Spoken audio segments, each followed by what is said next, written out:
এই ঢাকা সহ সারা ঢাকা মহানগরীতে অনেক জায়গায় আমাদের সন্তানদের জন্য খেলার মাঠ দরকার, মুরব্বীদের হাঁটাহাঁটি করার জন্য খোলা মাঠ দরকার, এলাকার মানুষের বুক ভরে শ্বাস নেওয়ার জন্য খোলা মাঠ দরকার। ইনশাআল্লাহ আগামী 13 তারিখে বিএনপি সরকার গঠন করলে আমরা এই খেলার মাঠে তৈরির কাজে ইনশাআল্লাহ হাত দিব। একই সাথে এই এলাকার আরেকটি সমস্যা আছে, জলাবদ্ধতা।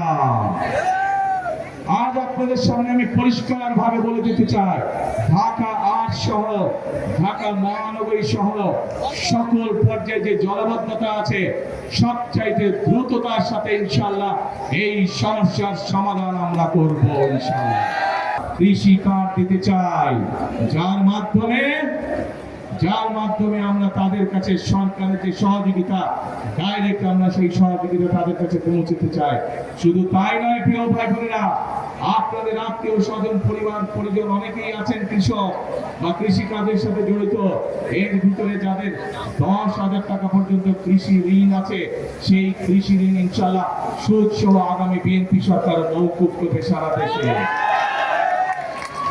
আমরা সারা বাংলাদেশে শহর হোক গ্রাম হোক প্রত্যেকটি জায়গায় আমরা সারা বাংলাদেশে 1 লক্ষ স্বাস্থ্য কর্মী নিয়োগ করতে চাই।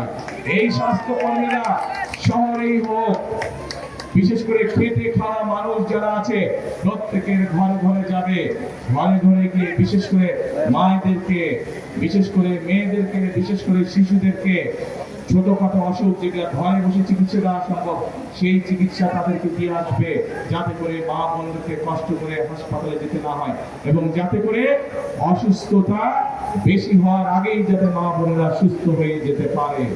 দুর্নীতিকে আমরা কঠোর হস্তে, দুর্নীতির লাগাম আমরা ইনশাআল্লাহ আগামী বিএনপি সরকার টেনে ধরবে। অর্থাৎ দুর্নীতি এবং আইন শৃঙ্খলা এটির সাথে কোনো কম্প্রোমাইজ নেই। যে দুর্নীতি করে সে দুর্নীতিবাদ, সে কোনো দলের নয়। যে আইন শৃঙ্খলা ভঙ্গ করে মানুষকে কষ্ট দেয় সে কোনো দলের হতে পারে না, সে অপরাধী। কাজে আইন এদের ক্ষেত্রে আইনের গতিতে চলবে। বিএনপি একমাত্র দল তারা জানে কিভাবে নারীদেরকে স্বাবলম্বী করতে হয়।